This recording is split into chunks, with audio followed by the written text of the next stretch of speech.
disciples transforming lives. Saudara, hari ini saya akan sampaikan firman Tuhan. Saya memberikan judul mendirikan mezbah. Coba kita buka sama-sama. Kisah ini di dalam 1 Raja-Raja pasal 18. 1 Raja-Raja pasal 18. Kita baca mulai ayat ke-20. Membangun mezbah atau mendirikan mezbah. Ayat 20, Ahab mengirim orang ke seluruh Israel dan mengumpulkan nabi-nabi itu ke Gunung Karmel. Lalu Elia mendekati seluruh rakyat itu dan berkata, berapa lama lagi kamu berlaku timpang dan bercabang hati? Kalau Tuhan itu Allah, ikutilah dia, dan kalau Baal, ikutilah dia. Kita baca sama-sama respon rakyat itu dikatakan apa saudara? Tetapi rakyat itu 1, 2, 3. Tetapi rakyat itu tidak menjawabnya sepatah kata pun. Sampai di sini. Saudara, saya akan menceritakan background atau latar belakangnya. Saudara, Elia ini muncul di 1 Raja-Raja pasal 17. Tiba-tiba muncul begitu saja ya di dalam Alkitab. Dan kejadiannya itu langsung dia berjumpa dengan Ahab lalu menyampaikan firman atau nubuatan. Nubuatannya tidak bernada positif, tapi nubuatannya itu bernada penghakiman Tuhan. Dikatakan kalau tidak akan ada hujan turun kecuali kalau aku mengatakannya. Dan kita tahu ya Israel mengalami kekeringan selama 3,5 tahun, tidak turun hujan. Gara-gara itu Elia itu dicari oleh Ahab, mau dibunuh. Dan satu kali kelak, saudara, ternyata beberapa saat kemudian mereka itu ternyata dikumpulkan nabi-nabi Baal, rakyat itu dikumpulkan, lalu Elia muncul di situ. Lalu Elia bertanya kepada rakyat, hari ini putuskan atau pilih hari ini.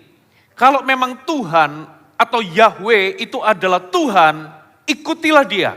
Tapi kalau Baal itulah Tuhan, maka ikutilah Baal.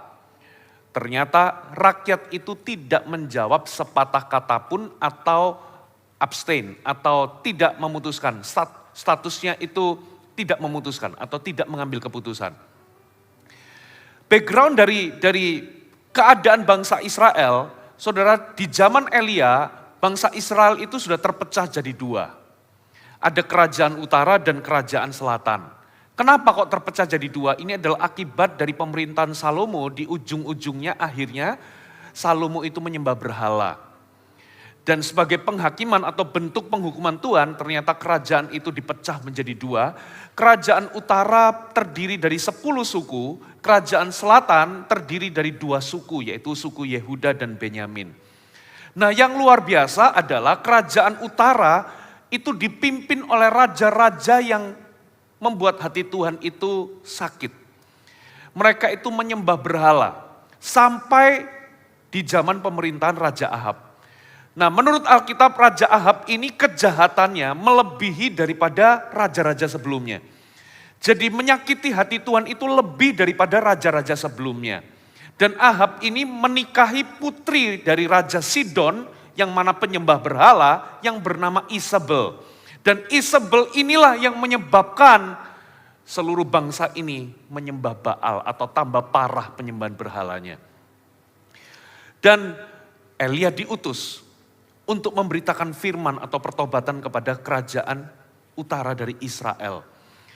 Ya, tidak akan ada turun hujan 3,5 tahun kecuali aku mengatakannya. Dan gara-gara itu Elia dicari-cari.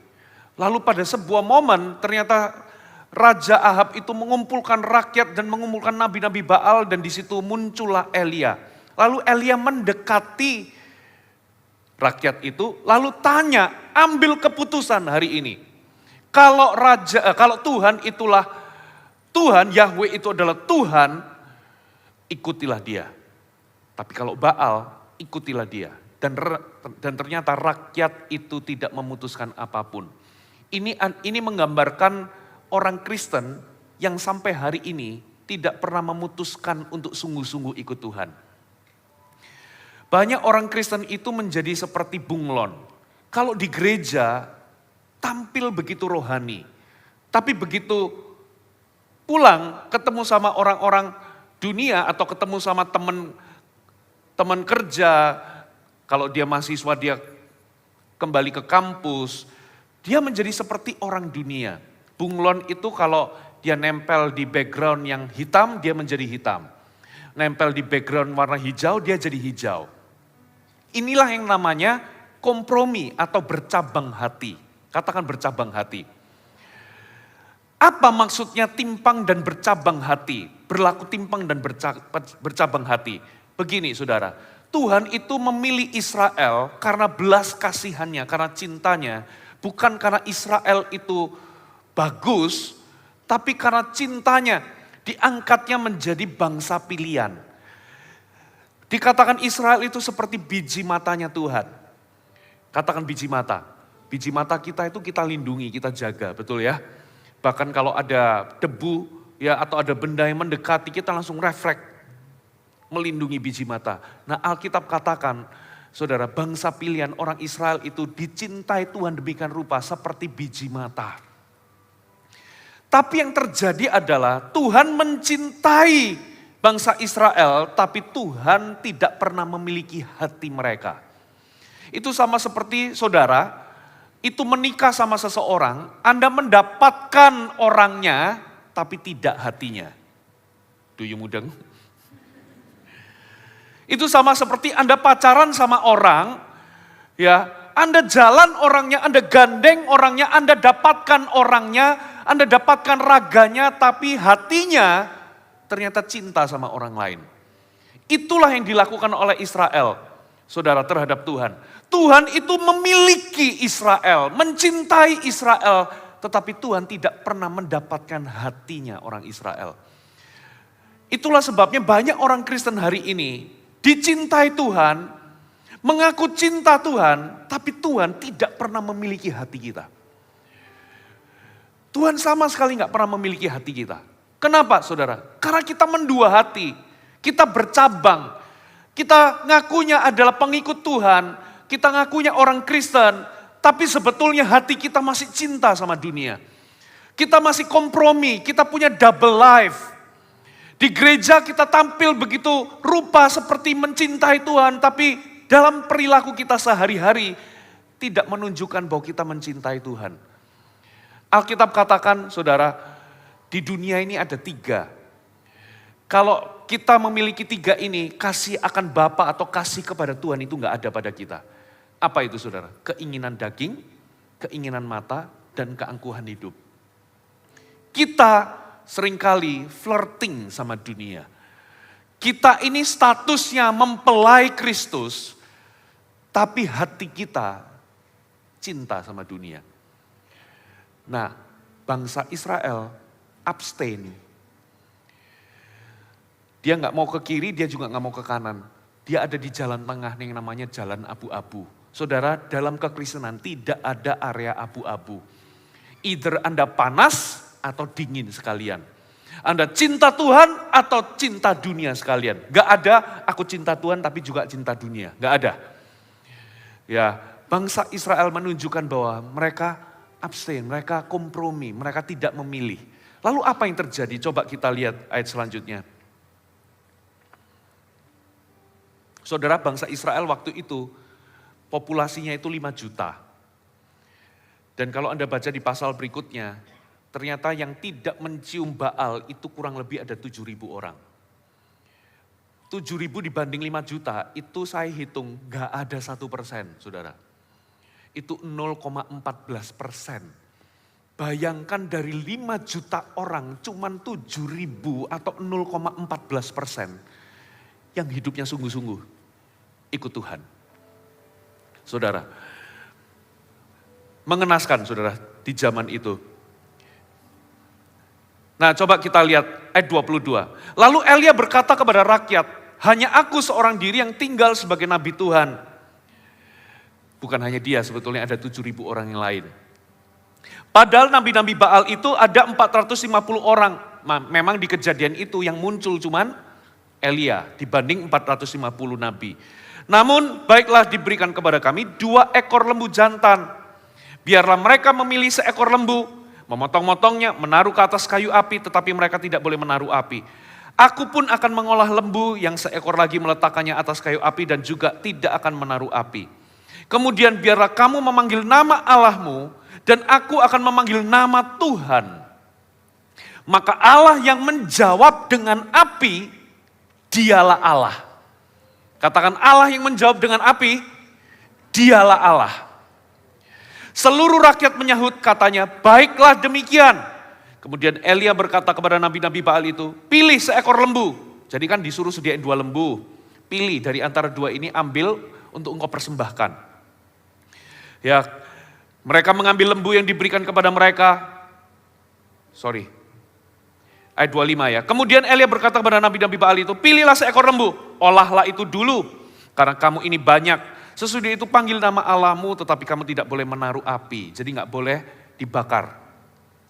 Mereka mengambil lembu yang diberikan kepada mereka, mengolahnya dan memanggil nama Baal dari pagi sampai tengah hari. Itu bisa jadi dari subuh, matahari terbit sampai jam 12 siang. Ya Baal, jawablah kami. Tetapi tidak ada suara, tidak ada yang menjawab. Sementara itu mereka berjingkat-jingkat atau menari-nari gitu ya, melakukan ritual. Di sekeliling mezbah yang dibuat mereka itu, pada waktu tengah hari Elia mulai mengejek mereka.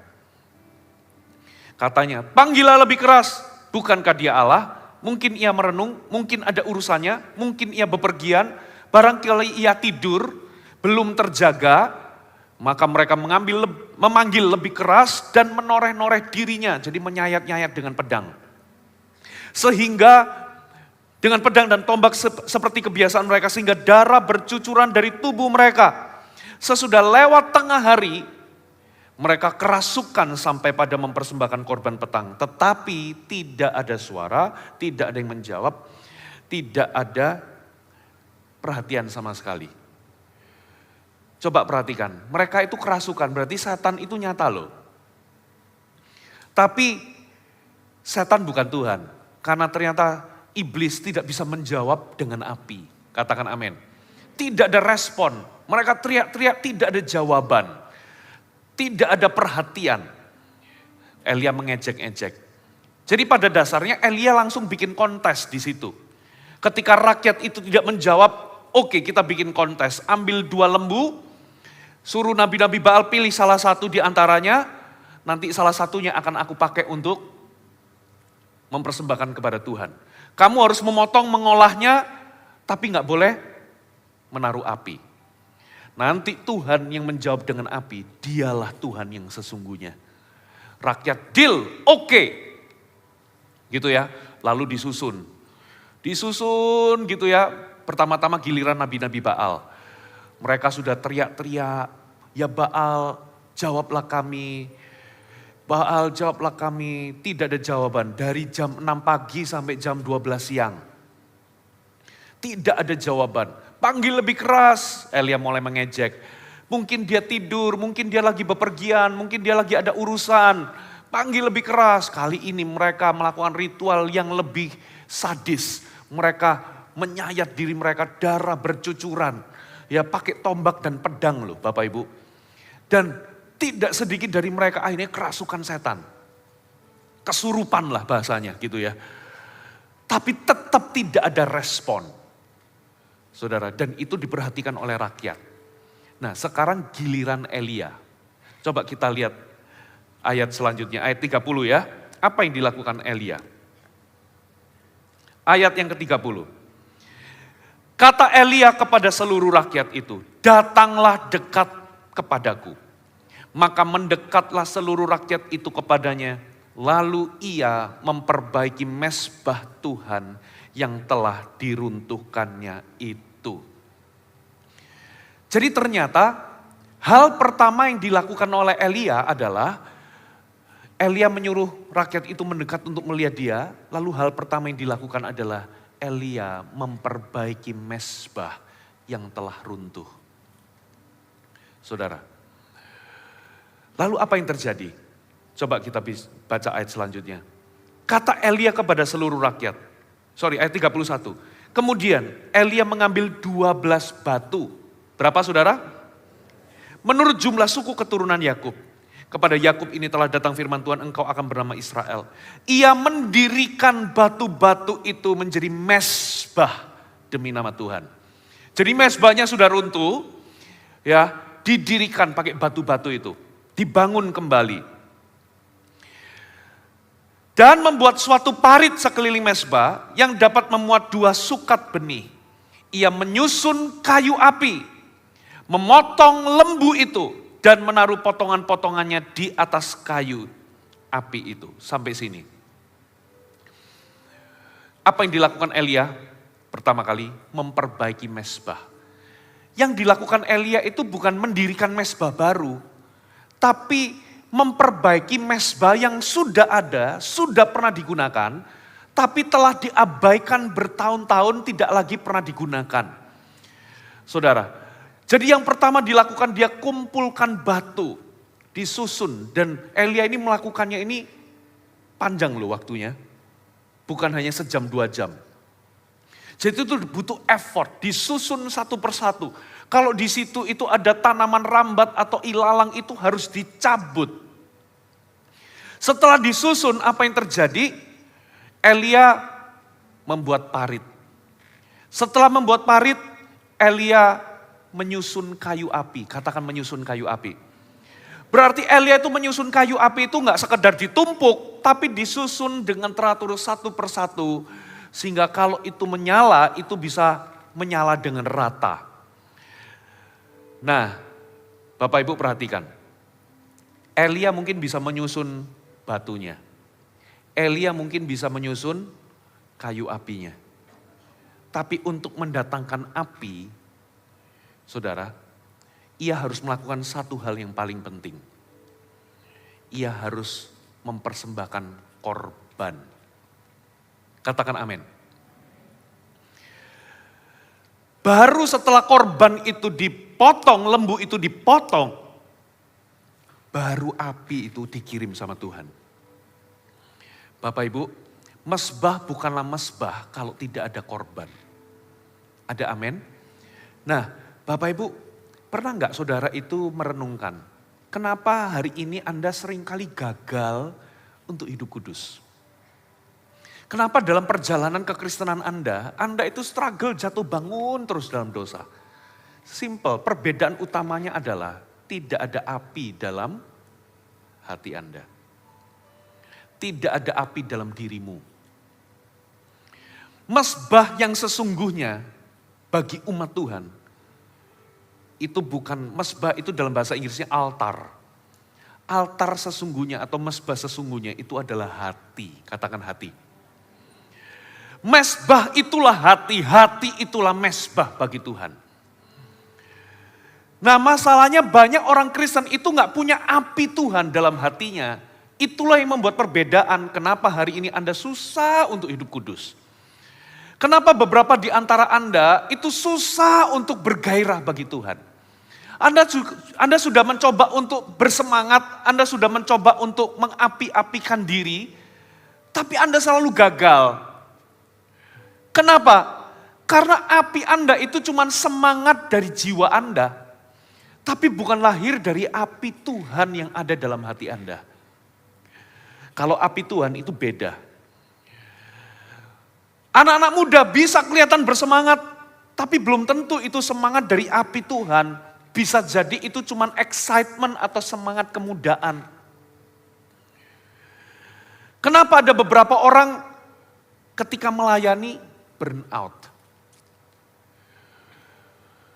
Ya. Lalu apa? Lalu merasa bahwa pelayanan itu berat. Simple. Karena tidak ada api Tuhan dalam hati orang itu. Nah, pertanyaannya, kenapa di dalam hati orang itu tidak ada api? Sederhana.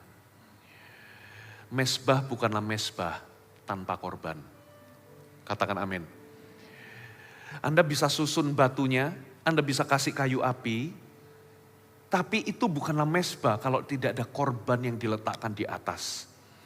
Dan kalau tidak ada korban, api tidak akan dikirim. Baru setelah korban itu ada di atas mezbah, api Tuhan itulah yang turun. Kalau Anda baca dalam kitab Perjanjian Lama, ya, orang itu kalau mau bikin persembahan kepada Tuhan, saudara, setelah disusun korbannya disusun, api Tuhan melahapnya. Itu tanda bahwa persembahanmu diterima sama Tuhan. Katakan amin. Mesbah kita itu hati. Jadi hal pertama yang dilakukan oleh Elia adalah sebetulnya dia sedang ngomong sama rakyat, perbaiki mesbahmu. Apakah mesbahmu rusak? Saudara, apa yang perlu diperbaiki? Hati. Yeremia itu berkata, hati itu licik. Coba kita buka ayatnya ya, Yeremia 17. Anda masih bersama dengan saya, amin. Ayat 9 sampai 10. Betapa liciknya hati. New King James mengatakan, the heart is deceitful above all things.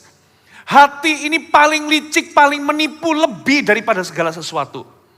Lebih licik daripada segala sesuatu, bayangkan. Hatinya sudah membatu, siapakah yang dapat mengetahuinya? Aku Tuhan yang menyelidiki hati, yang menguji batin untuk memberi balasan kepada setiap orang setimpal dengan tingkah lakunya, setimpal dengan hasil perbuatannya. Versi New Living Translation dikatakan, the human heart is the most deceitful of all things. Hati kita itu adalah bagian yang paling menipu atau paling licik lebih daripada segala sesuatu.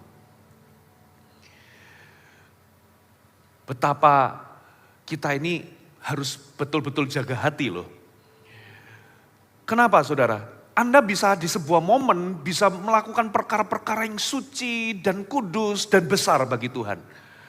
Tapi tiba-tiba pada momen yang lain Anda bisa melakukan sesuatu yang buruk sekali dan tidak berkenan di hadapan Tuhan.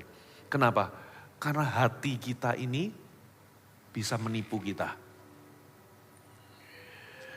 Jadi apa yang perlu diperbaiki? Elia itu ngomong pertama-tama yang perlu diperbaiki adalah perbaikilah mesbah. Dan mesbah kita itu adalah hati.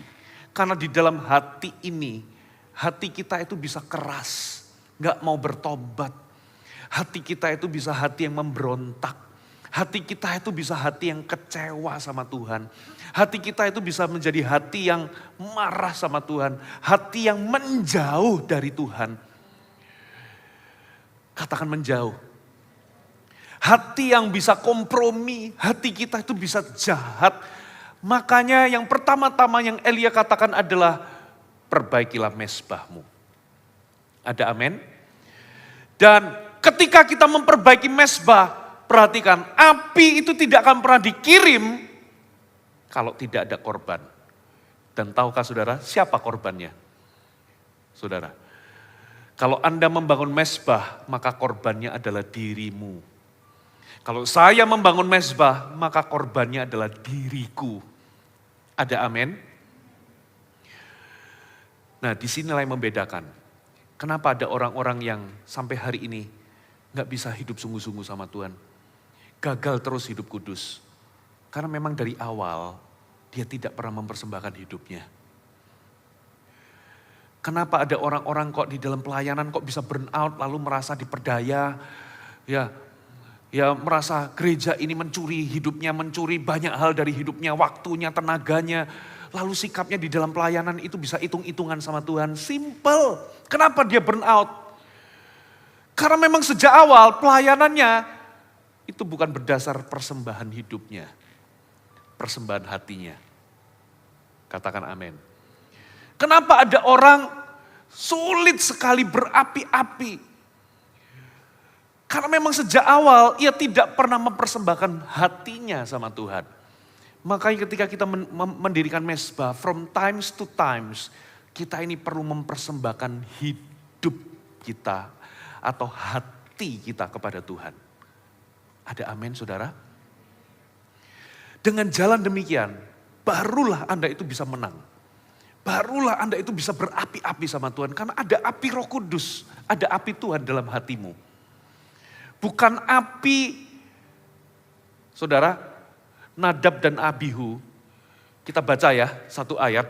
itu mati di depan mezbah. Kenapa saudara? Coba kita baca sama-sama. Anda belajar sesuatu, amin? Imamat 10 ayat 1 sampai 2. Kemudian anak-anak Harun, Nadab dan Abihu, masing-masing mengambil perbaraannya, meletakkan api ke dalamnya serta menaruh ukupan di atas api itu. Dengan demikian mereka mempersembahkan ke hadapan Tuhan api yang asing yang tidak diperintahkannya kepada mereka. Maka keluarlah apa saudara? Keluarlah api dari hadapan Tuhan lalu menghanguskan keduanya sehingga mati di hadapan Tuhan. Konyol ya, mati di depan mezbah. Kenapa ada orang rajin ke gereja, jadi pemimpin kelompok sel, ikut pelayanan, tapi kok nggak ada kehidupan di dalamnya. Yang ada malah kematian. Simple, karena dia menjalani pelayanannya itu bukan dengan api Tuhan, tapi dengan api yang asing. Apa api asing itu? Banyak orang join pelayanan karena mau apa sih? Mau supaya dianggap orang penting di gereja. Semangatnya, drive-nya itu karena ingin dianggap penting. Ada yang kepengen terkenal. Ada yang kepengen cari pujian atau cari pujian sia-sia. Ada yang karena iri. Dia sudah jadi pemimpin. Aku juga gak mau kalah, aku juga mau jadi pemimpin. Gak mau kalah sama dia. Iri, cemburu. Apinya, semangatnya itu bukan dari api Tuhan karena dia mempersembahkan hidup. Ku persembahkan hidupku kepadamu Tuhan, untuk kemuliaan-Mu. Ku berikan hidup ini sebagai persembahan yang berkenan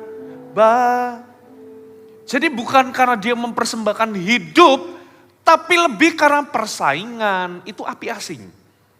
Karena iri, cari pujian, pengen terkenal, pengen dianggap penting di gereja. Prestis toh kalau jadi apa? Salah satu orang penting di sini. Betul nggak? Itu namanya api asing. Di satu titik Anda akan alami kematian. Hatimu akan kering kerontang. Anda akan kecewa sama gereja. Anda akan merasa gereja itu mengambil banyak hal dalam hidupmu. Anda akan merasa dimanfaatkan atau diperdaya. Anda akan hitung-hitungan. Anda akan minta jasamu itu di acknowledge. Anda akan cari pujian. Anda kepengen diakui jasamu. Kenapa? Karena sejak awal ketika Anda melayani atau mengiring Tuhan, itu bukan karena Anda mempersembahkan korban di atas mezbah. Dan korbannya itu adalah hati dan hidupmu. Katakan amin. Saudara, from times to times, kita ini harus mempersembahkan hati dan hidup kita kepada Tuhan. Our greatest enemy itu bukan setan. Setan itu memang musuh kita. Dia memang punya kuasa. Tapi setan bukanlah musuh terbesar kita. Tahu nggak musuh terbesar kita apa? Hati kita sendiri. Musuh terbesar kita adalah diri kita sendiri. Hati kita ini the most deceitful above all things. Hati kita ini bisa berubah. Hati kita ini bisa menipu kita. Makanya dari waktu ke waktu kita ini harus mendirikan mezbah. Amin. Apa itu mezbah? Definisi mezbah yang pertama adalah tempat penyembelihan. Mezbah itu tempat yang sebetulnya daging kita nggak mau pergi. Karena di mezbah itu Anda akan mendengar teriakan hewan yang lagi dikorbankan. Saya sering cerita, saudara. Dulu istri saya itu tim perintisan di Manado. Nah, yang perempuan-perempuan itu tinggal di dalam sebuah tempat namanya rumah panggung. Itu namanya pastori gereja lah. Sebenarnya bukan pastori, tapi di situ ada gereja yang kita sewa, lalu di situ itu ada rumah panggung, itu rumah kayu. Yang cowok itu tinggal di secret di alamat lain. Yang perempuan tinggal di situ. Gitu ya, di lantai kedua. Nah sebelahnya itu adalah kandang babi. Jadi tetangga sebelahnya itu adalah orang ternak babi. Aromanya setiap hari menyengat sekali kotoran babi. Dan kotoran babi itu bau sekali saudara. Nah Anda 1 minggu pasti nggak tahan. Tapi kalau Anda tinggal lama-lama, tiap hari Anda menghirup udara, kalau sudah lebih dari 1 minggu, Anda nggak akan bau apa-apa. Orang baru datang muntah-muntah. Anda, indahnya hari ini. Sudah terbiasa. Gitu ya. Nah ada momen-momen kalau kita itu ke gereja pas lagi ada apa itu pas lagi babi itu disembelih. Saudara, teriakannya babi itu, ceritanya babi itu mengiris-ngiris hati saudara. Nyik-nyiknya itu betul-betul miris. Itulah yang namanya mezbah. Mezbah itu tempat di mana daging kita disembelih, diri kita, keakuan kita disembelih. Makanya orang lebih cenderung membangun panggung daripada mendirikan mezbah. Kalau mendirikan panggung, kita disorot, kita menjadi pusat dari tepuk tangan. Tapi kalau kita mendirikan mezbah, mezbah itu tempat di mana orang nggak mau rame-rame ke situ. Ketika Anda mulai mendirikan mezbah, perhatikan ya, Anda akan dicibir sama banyak orang. Dunia nggak bisa mengerti apa yang Anda lakukan. Anda akan dikatakan fanatik, sok suci. Anda akan dikatakan ekstrim. Kenapa? Karena dunia nggak bisa mengerti apa yang Anda lakukan. Kan dunia nggak ke situ. Dunia itu ke arah panggung, asiknya rame-rame kekristenan. Halo, amin. Tapi mezbah, kalau Anda mendirikan mezbah itu berarti nantinya Anda akan naik ke situ. Andalah korbannya. Andalah yang disembelih. Do you mudeng? Saya masih ingat tahun 98 itu adalah mezbah pertama saya. Apa yang saya dirikan? Mezbah pertobatan. Tahun 98, tahun 95 saya terima Yesus. Sejak kecil saya Kristen, tapi 95 ada orang yang menantang saya terima Yesus dan dibaptis di bak kamar mandi rumah kakak saya. Gitu ya. Itu kali pertamanya saya itu sebetulnya terima Yesus. Tapi sayangnya 3 tahun saya itu separuh-separuh. Masih datang ke gereja, tapi dunia dan dosa jalan terus. Ke gereja pakai baju putih-putih ikut kur. Tiap minggu, tiap Selasa itu ada remaja, kebaktian remaja, lalu malamnya latihan. Minggunya tampil di ibadah umumnya, kur pakai baju putih-putih. Motivasinya cuma satu, untuk membuat impas dosa yang saya buat dari Senin sampai Sabtu. Dan saya bergumul, kok saya nggak bisa lepas sama dosa. Sampai tahun 98 saya ikut retreat remajanya Gereja Mawar Sharon. Disitulah ku persembahkan hidupku, saya bertobat sungguh-sungguh. Hari itu saya memutuskan tidak lagi buat dosa. Dan saya memutuskan untuk tidak lagi pacaran. Ya, di tengah-tengah orang-orang muda kepengennya pacaran, tapi saya memutuskan saya tidak lagi pacaran, saya mau fokus sama Tuhan. Disitulah mezbah yang saya bangun adalah mezbah pertobatan.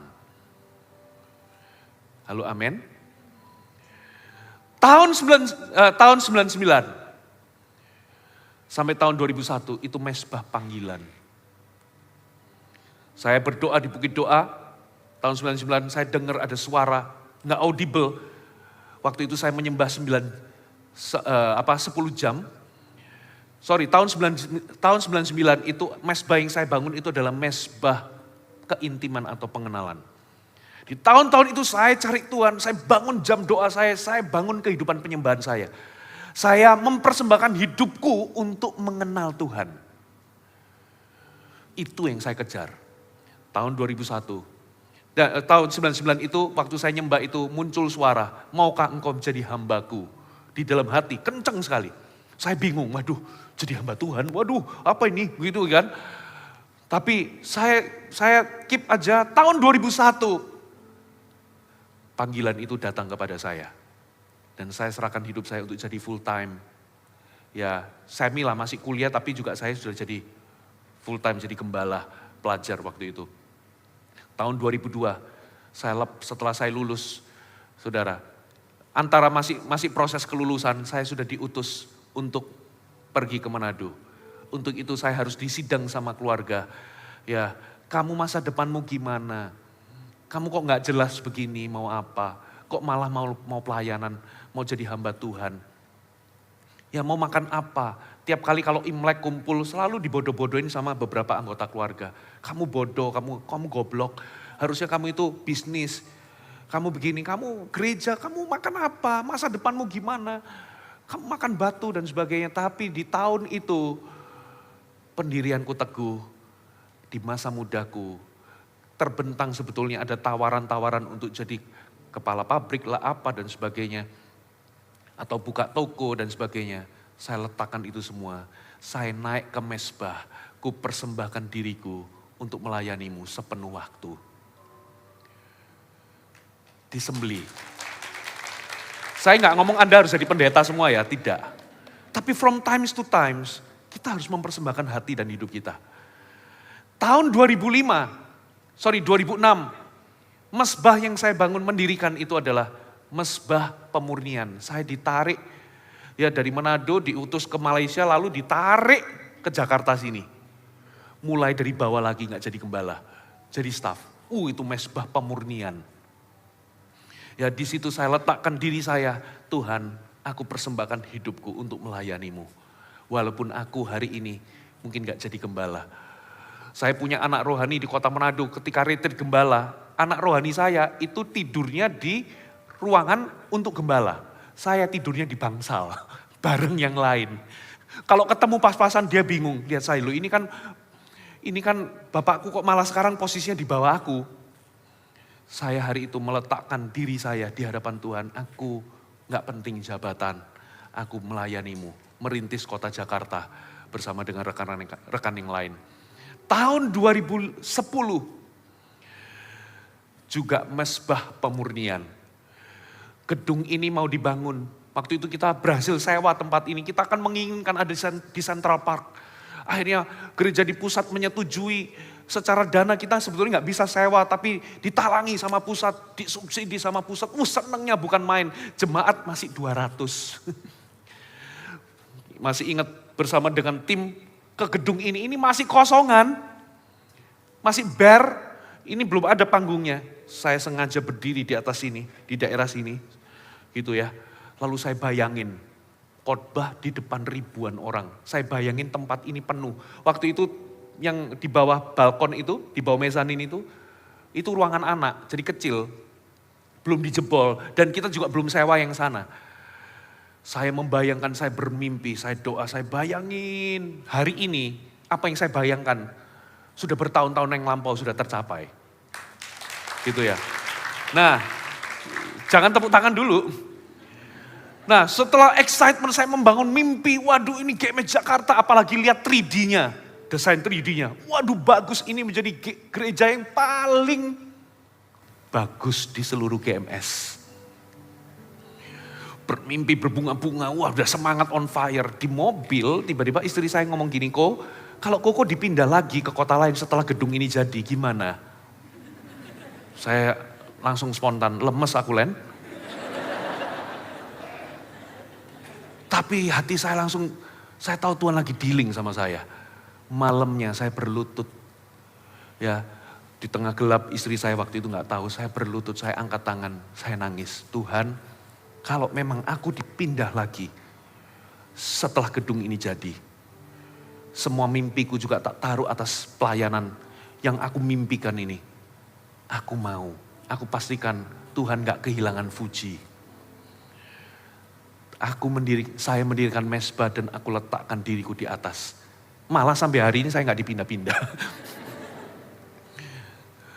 Saudara, tahun 2012 atau 2013, saudara, keputusan kami untuk jadi hamba Tuhan, itu juga ada ujiannya. Ujiannya adalah kondisi ekonomi waktu itu. Apa yang kami jalani adalah, apalagi tinggal di Jakarta, bukan berarti gereja tidak bertanggung jawab atas kami, tapi secara keuangan kami mepet dan bahkan mungkin kurang waktu itu. Pas-pasan sekali. Saya masih ingat beli rak sepatu yang dari plastik itu mikir.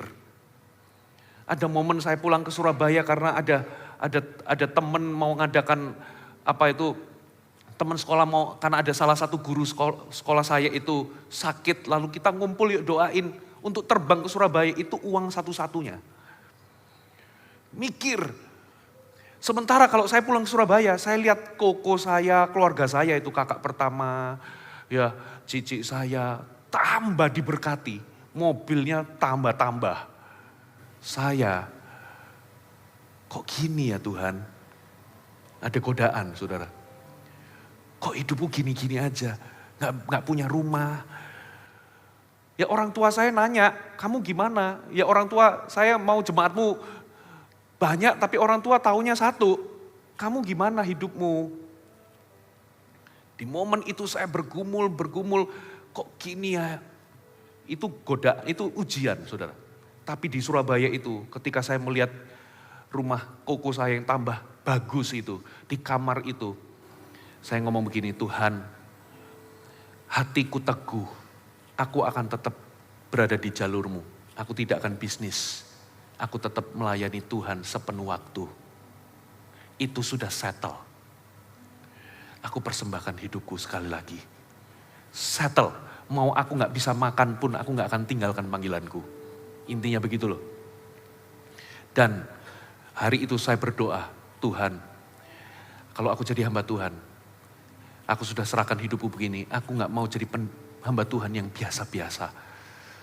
Disitulah saya mencetuskan, Tuhan aku bermimpi, aku gembalakan 3.000 jiwa. 3.000 waktu saya cetuskan, itu dalam hati kecil juga mungkin apa enggak itu. Karena itu mustahil.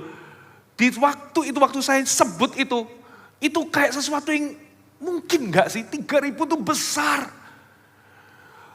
Dulu tembus 1.000 aja, enggak tembus 1.000 jemaat. Tapi di momen itu saya tercetus, Tuhan aku mau 3.000. Saudara dengar baik-baik, dari 2012 itu, tiap tahun Tuhan itu Tuhan sertai, sampai di tahun 2017. Kalau enggak salah 2017 atau 2018 kita tembus 3.000 waktu itu. Tepuk tangan bagi Tuhan. Hari ini malah sudah 11.000. Ada tepuk tangan bagi Tuhan. Nah, saya mulai memperhatikan. Setiap kali, memang gini loh.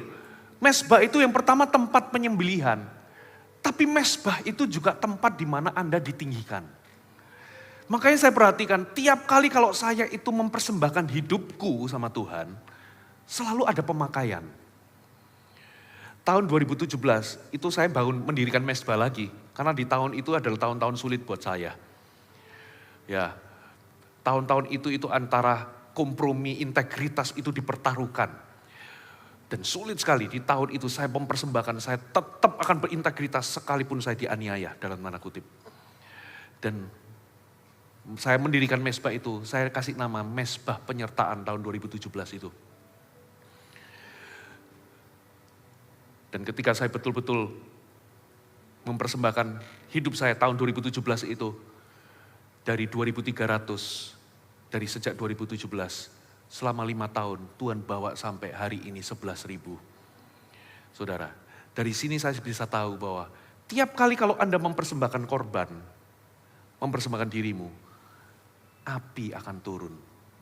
Dan begitu api turun, itu bicara soal pengurapan, pemakaian, penyertaan, berkat. Dan Anda akan dibawa Tuhan tinggi. Apapun konteks hidup Anda, mungkin Anda bukan hamba Tuhan, tapi apapun konteksnya. Katakan amin. Selalu dimulai dari hati yang disembelih. Amin. Pertama tempat penyembelihan, kedua tempat peninggian. Yang ketiga, mezbah itu adalah tempat di mana api itu turun. Makanya mezbah bukanlah mezbah kalau tidak ada korban. Dan ketika korban itu ada, api itulah turun.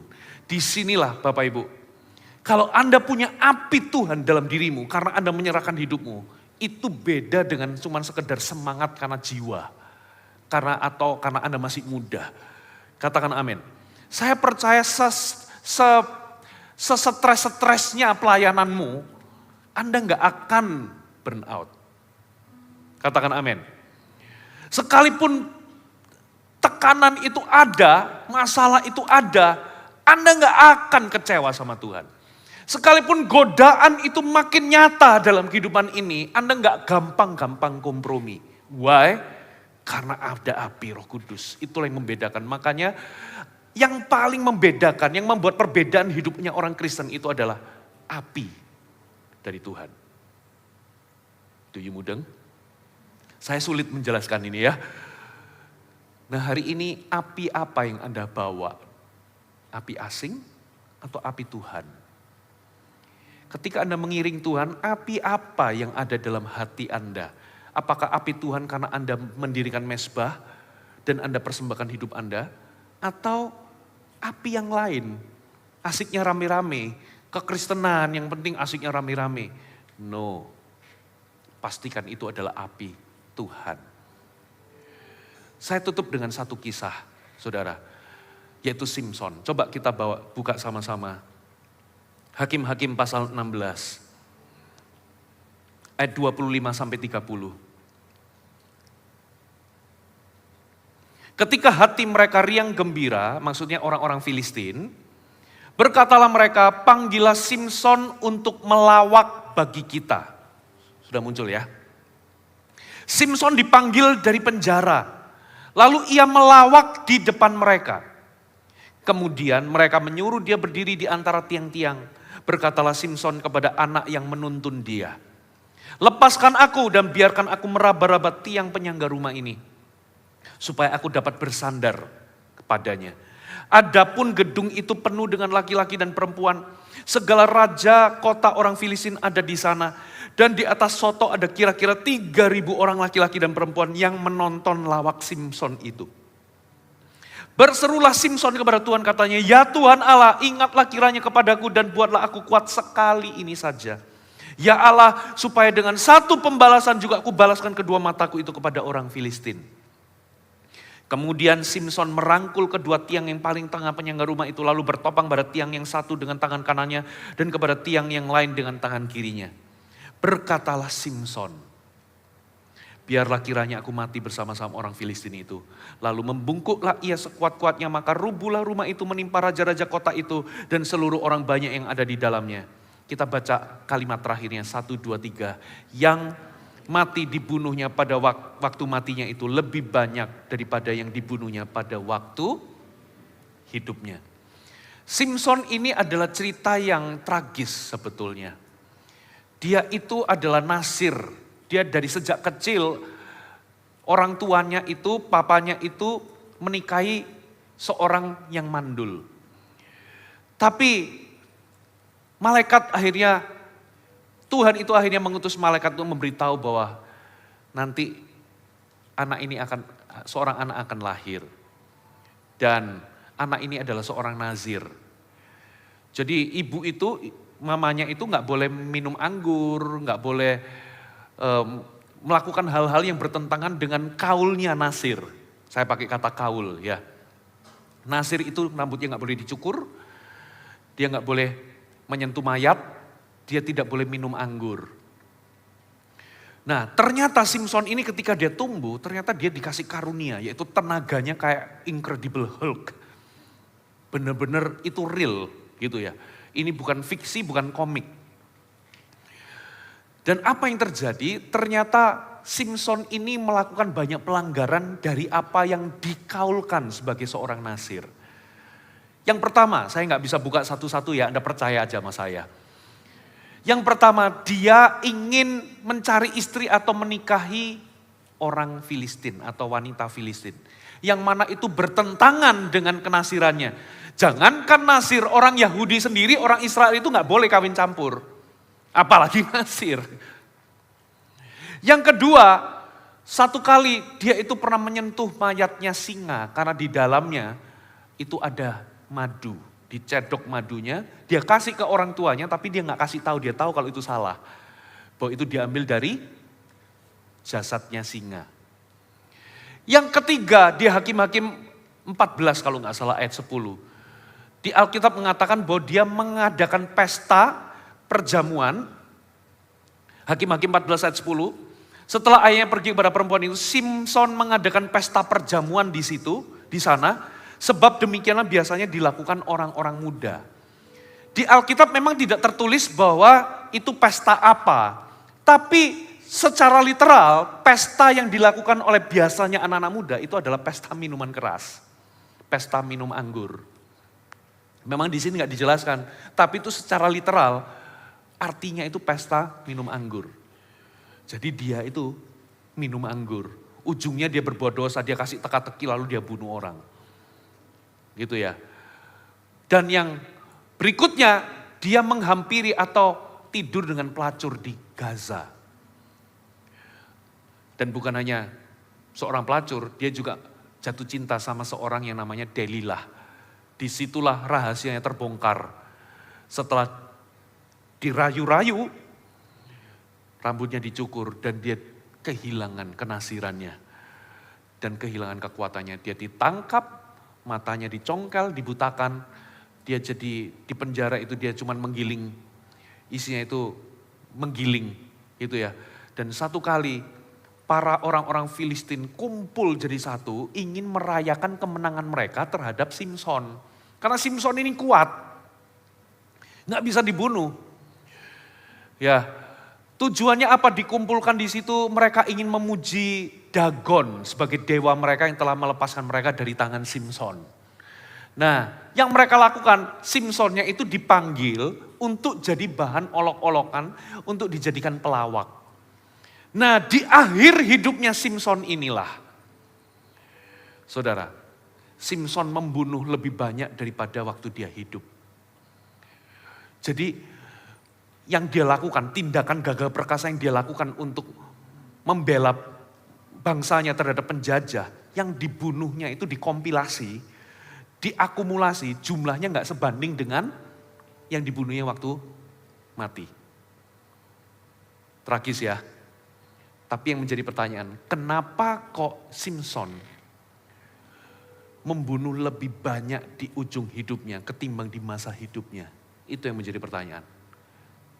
Apa jawabannya? Jawabannya ada di ayat ini, kita baca lagi ya. Ayat 30. Coba Hakim-Hakim 16 ayat 30. Berkatalah Simson, ini kata-katanya Simson. Biarlah kiranya aku mati bersama-sama dengan orang Filistin ini. Di titik ini, Simson tidak lagi hidup untuk dirinya. Di titik ini dia ngomong, aku dirikan mezbah dan aku persembahkan hidupku di atasku. Biarlah aku mati bersama-sama dengan orang Filistin ini. Di ujung hidupnya dia bertobat dan dia serahkan hidupnya. Walaupun memang gak happy ending, dia juga ikut mati. Tapi Anda lihat dari kata-katanya, biarlah aku mati. Itu gak pernah muncul di sebelumnya. Makanya orang kalau pelayanan, kalau ujungnya itu dirinya, itu berarti Anda belum mempersembahkan diri Anda. Kalau Anda pelayanan, Anda masih kecewa lalu ngambek, gak pelayanan. Berarti ini semuanya tentang dirimu dan perasaanmu, bukan Tuhan. Betul atau betul? Oh, aku melayani Tuhan kok. Iya, tapi yang Anda taruh di mezbah itu bukan dirimu. Buktinya apa? Masih ngambek tuh kalau ada orang yang mengecewakanmu. Gak mau pelayanan. Berarti itu kan semua tentang dirimu dan perasaanmu. Simson selama hidupnya, yang dia kejar itu cuma satu, kesenangannya. Dia gak pernah mempersembahkan hidupnya walaupun dia itu diurapi oleh Tuhan. Tapi di ujungnya, biarlah aku mati bersama-sama dengan mereka. Di titik itu, api Tuhan turun. Simson dipakai lebih dahsyat daripada sebelum-sebelumnya. Kenapa? Karena dia mempersembahkan hidupnya di hadapan Tuhan. Amin. Hai, terima kasih sudah bergabung bersama kami, Gereja Mount Sharon, Jabodetabek. Sebagai gereja Tuhan, adalah kerinduan bagi kami untuk melihat Anda terus bertumbuh di dalam pengenalan akan Tuhan dan mengalami perubahan hidup. Maka dari itu, bergabunglah bersama komunitas kecil kami, Connect Group. Dapatkan informasi lebih lanjut pada kolom deskripsi kami. Last but not least, don't forget to subscribe dan bagikan video ini kepada orang yang Anda kasihi. Thank you for joining us and see you next time.